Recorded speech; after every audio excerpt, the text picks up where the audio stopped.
जय श्री राधे गोविंद, श्री हरिवंश। हमारे प्रिया जो हम सब पर अपनी कृपा दृष्टि सदैव बनाए रखे। आज हम इस वीडियो में शनिवार के दिन सुनी जाने वाली शनिवार की व्रत कथा सुनेंगे। शनिदेव को ग्रहों का देवता कहा जाता है और भगवान भोलेनाथ ने इन्हें न्याय के देवता की उपाधि दी है। शनिदेव को बहुत ही जल्दी क्रोध आ जाता है और इसी क्रोध की वजह से पिता सूर्य से इनकी नाराजगी बनी रहती है। इनके क्रोध से बचने की सभी कोशिश करते हैं, वरना व्यक्ति पर मुसीबतों का पहाड़ टूट जाता है। और इसीलिए व्यक्ति शनिवार के दिन व्रत रखकर उन्हें शांत रखने के लिए अनेक उपाय करते हैं। और अब हम शुरू करते हैं शनिवार की व्रत कथा। एक बार सभी नवग्रहों सूर्य, चंद्र, मंगल, बुध, बृहस्पति, शुक्र, शनि, राहु और केतु में बहस हो गई कि सबसे बड़ा कौन है। इस प्रश्न पर नवग्रहों में वाद विवाद छिड़ गया और विवाद इतना बढ़ गया कि उनके आपस में भयंकर युद्ध की स्थिति बन गई। निर्णय के लिए सभी देवता देवराज इंद्र के पास पहुँचे और बोले, हे देवराज, आपको निर्णय करना होगा कि हम में से सबसे बड़ा कौन है। देवताओं का प्रश्न सुनकर देवराज इंद्र उलझन में पड़ गए। देवराज इंद्र बोले, मैं इस प्रश्न का उत्तर देने में असमर्थ हूँ। हम सभी पृथ्वीलोक में उज्जैनी नगरी में राजा विक्रमादित्य के पास चलते हैं। देवराज इंद्र सहित सभी ग्रह अर्थात देवता उज्जैनी नगरी पहुँचे। महल में पहुंचकर जब देवताओं ने उनसे अपने प्रश्न पूछा तो राजा विक्रमादित्य भी कुछ देर के लिए परेशान हो उठे, क्योंकि सभी देवता अपनी अपनी शक्तियों के कारण महान थे। किसी को भी छोटा या बड़ा कह देने से उनके क्रोध के कोप से भयंकर हानि पहुंच सकती थी।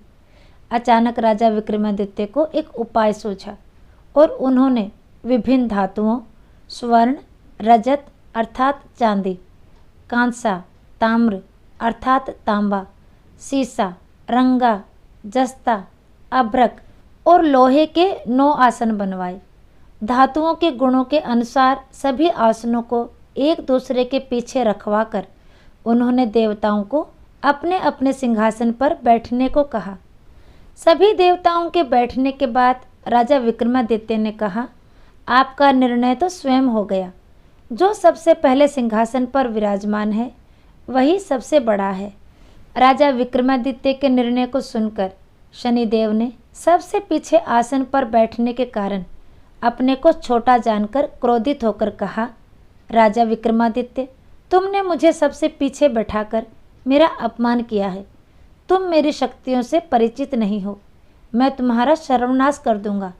शनि ने क्रोध में भरकर कहा, सूर्य एक राशि पर 1 महीने, चंद्रमा 2.25 दिन, मंगल 1.5 महीने, बुध और शुक्र 1 महीने और बृहस्पति 13 महीने रहते हैं, लेकिन मैं किसी राशि पर 7.5 वर्ष यानी 7.5 तक रहता हूँ।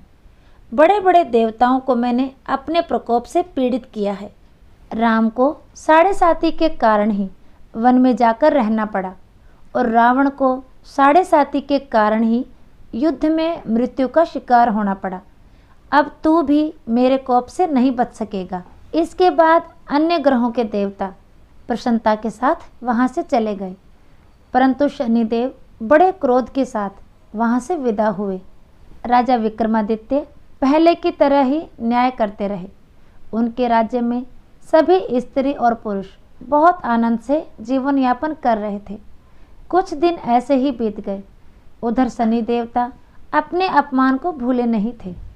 राजा विक्रमादित्य से बदला लेने के लिए एक दिन शनिदेव ने घोड़े के व्यापारी का रूप धारण किया और बहुत से घोड़ों के साथ उज्जैनी नगरी पहुँचे।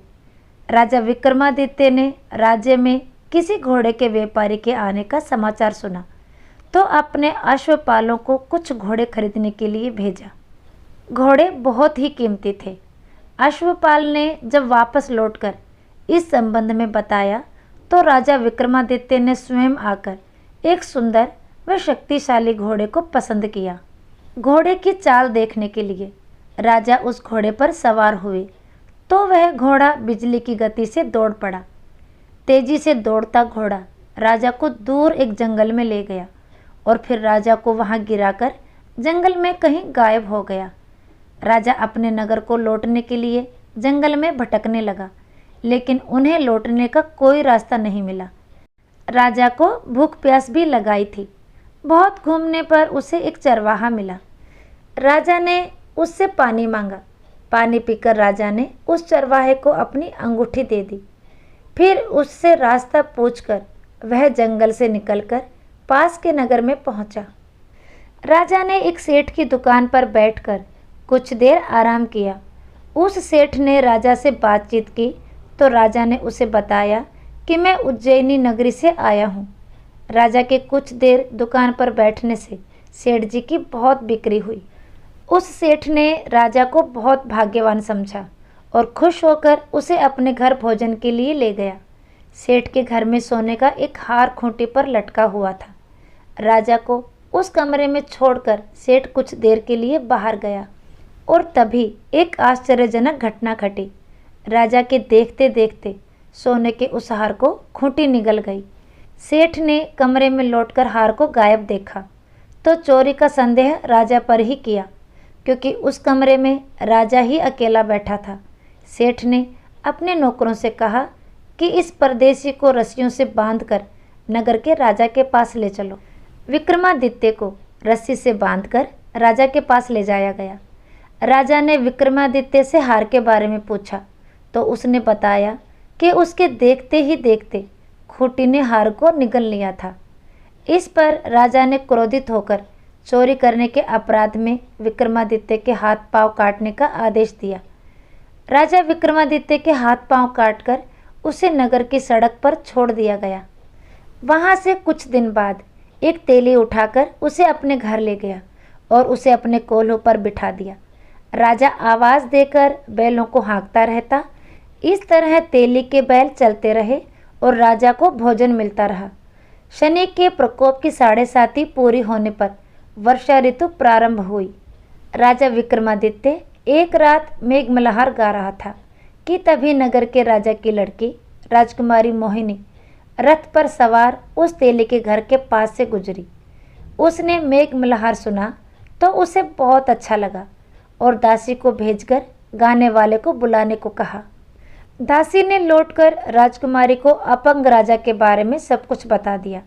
राजकुमारी उसके मेघमल्हार से बहुत मोहित हुई, अतः उसने सब कुछ जानकर भी अपंग राजा से विवाह करने का निश्चय कर लिया। राजकुमारी ने जब अपने माता पिता से यह बात कही तो वे हैरान रह गए।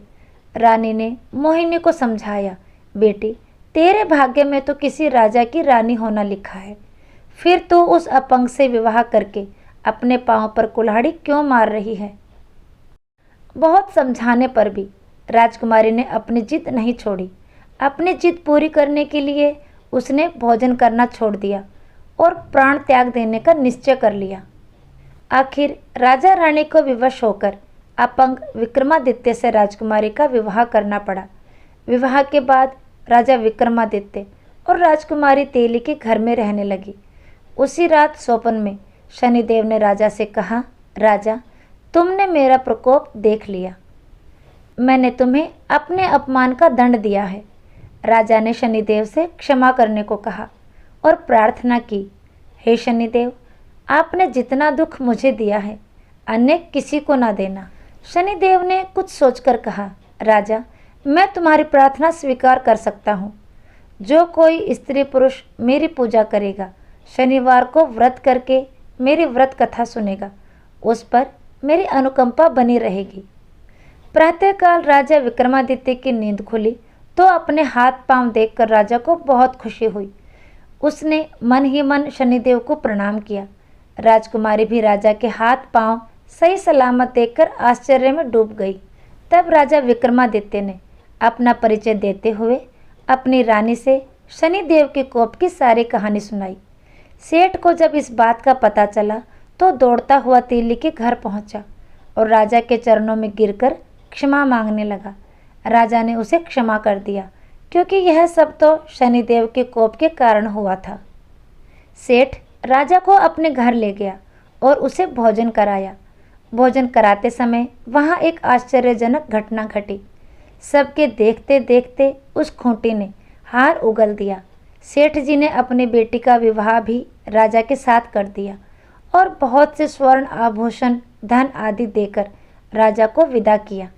राजा विक्रमादित्य, राजकुमारी मोहिनी और सेठ की बेटी सभी एक साथ उज्जैनी नगरी पहुँचे तो नगरवासियों ने हर्ष के साथ उनका स्वागत किया।